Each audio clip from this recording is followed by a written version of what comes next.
Hey, YouTube, this is Southern Prepper One. Welcome to Boots on the Ground and news you should know. Let's get right into it.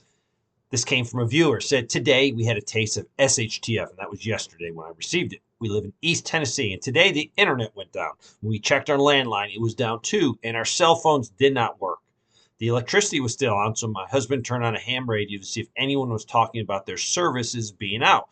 While he did not hear any local stations, there was others in other states that were discernible, although there was some static, so they could hear people talking. After about an hour, he drove to town to see if he could get a cell phone signal there, but there was none. He stopped at the local phone co-op, which is our internet service provider, and an employee told him that they had a widespread outage. Everything started coming back up about the time he got home, but it made us realize once again how fragile our communications are. The outage could have been caused by an X5 solar flare that gave the Earth a glancing blow that day. Made us realize how disruptive it could be if one really gives a direct hit. So yes, work on your comms. Do not rely on just your cell phone. This is from the Times of London. They said that the military, British military, their military stockpile is depleted of the bigger weapons that have been given away to Ukraine. They said they need to crank up their production, and most countries are, but it takes time. And right now, every country is vying for resources to build weapons, drones. In a time of war, a lot of these countries are not going to trade any surplus they have of raw materials. The reports coming out about Ukraine from UK and UK authorities, they are realizing that Ukraine cannot win, and this is coming from their military intelligence chief. Basically, the war is over. Ukraine has no chance of retaking any of the land that they've lost, and if they do not figure something out quickly, they're going to lose a lot more land. You probably have heard about the high-ranking Hamas official that was killed in Beirut, Lebanon. This was an attack against him. The situation over in the Middle East is definitely heating up, and this is one reason this attack into Beirut is just reaching farther and farther into an area where Israel is going to definitely have to take on Hezbollah. And I believe personally that Hezbollah, they want to take on Hezbollah now. Why they're geared up for war. There's some hospitals in Southern California that are really struggling with the influx of the illegal immigrants and the border situation. One healthcare worker said, and she's being anonymous because they don't want to lose their job, and I totally understand that. They said the entire healthcare system is just being bombarded by a steady stream of illegal migrants, and this is happening over the last few years. They say some of these migrants are crossing in, and they're getting hurt on the border wall. They're getting hurt because of their travels, and then they're seeking aid in the United States. They also said some people are severely injured trying to get into the United States, and they are then flown by helicopter, and this would be at taxpayers' expense.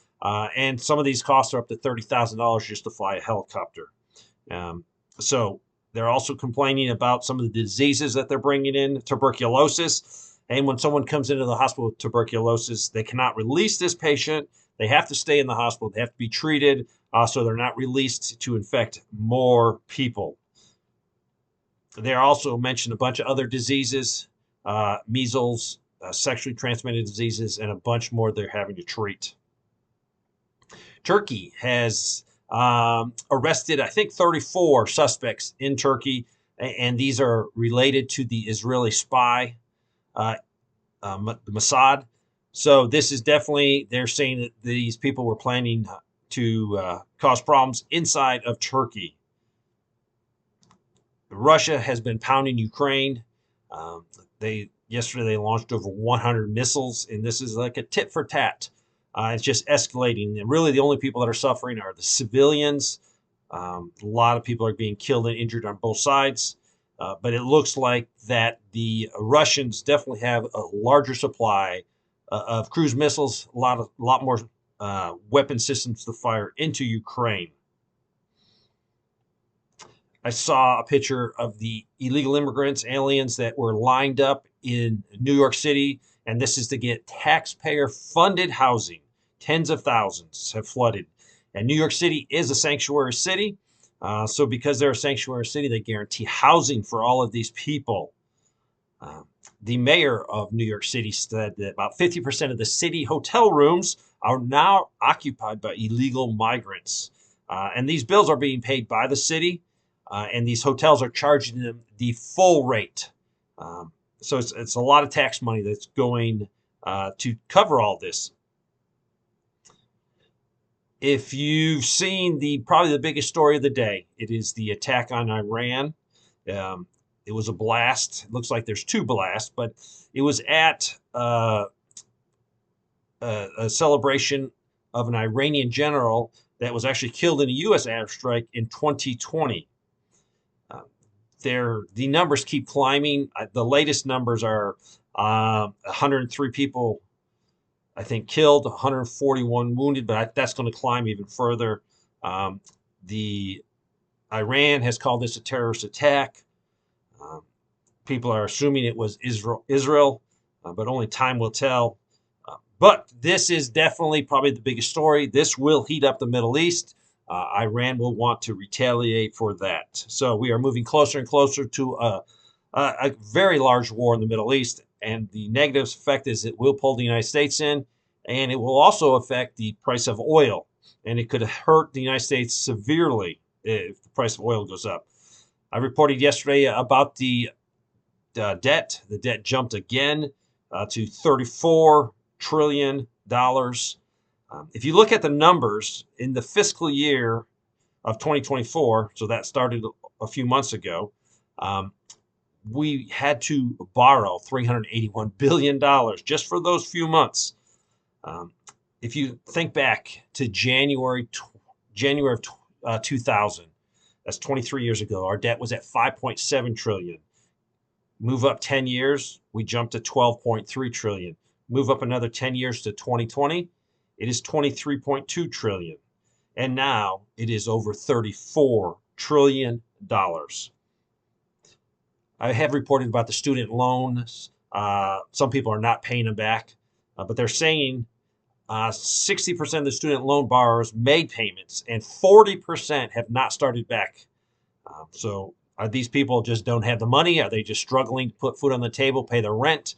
Or has it got to a point where they said, we're not going to pay it? What are you going to do to us?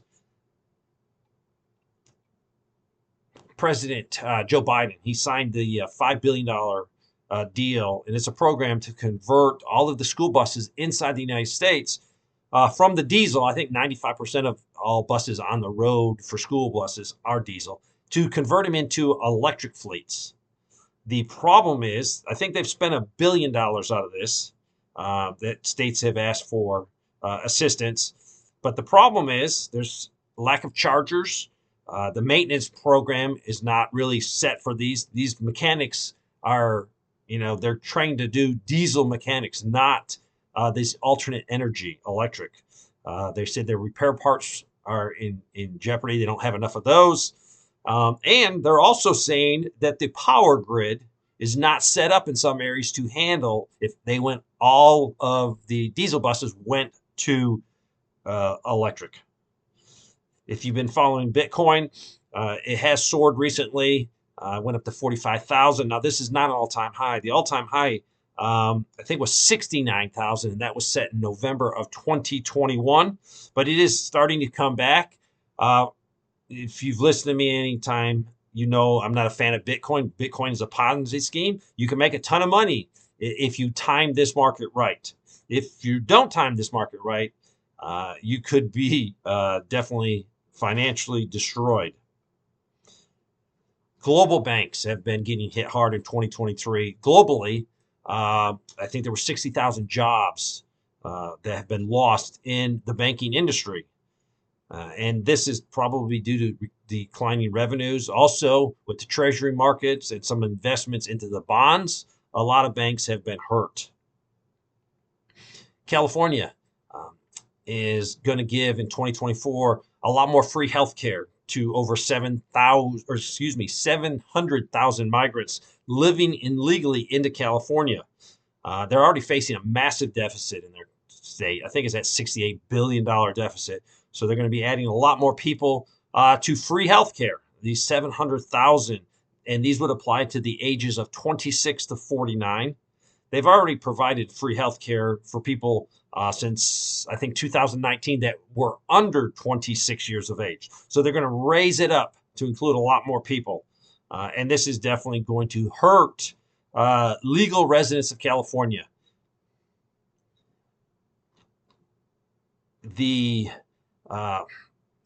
Japan had a terrible earthquake a few days ago, and you've probably been following that.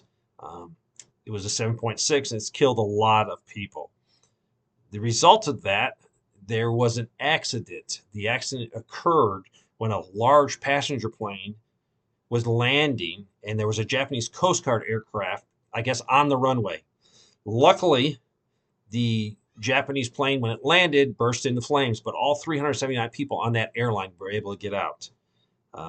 The 5 crew members that were on the aircraft, the Coast Guard aircraft, that were helping actually with the relief efforts for the earthquake were killed. I did hear that I think the captain of that small plane was alive but seriously injured, and he was in the hospital.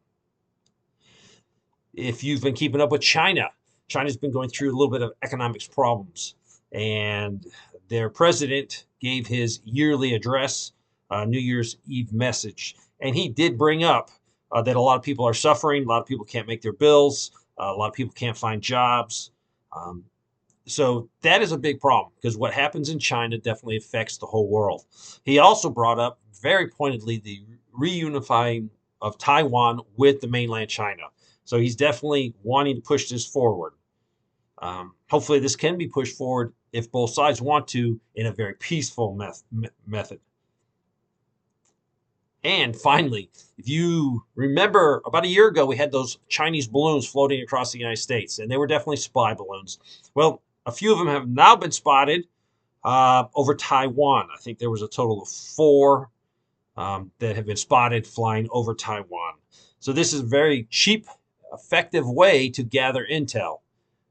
And to me, it makes more sense to do with this very low technology and gather as much intel that you can. So there you go. There's some boots on the ground. There's some information that you need to know. Take this information. Do not fear over it. Do not get scared over it, but try to apply some practical solutions in your life to counter what's happening in the world. And that would be just continue prepping, continue praying. Thanks for watching.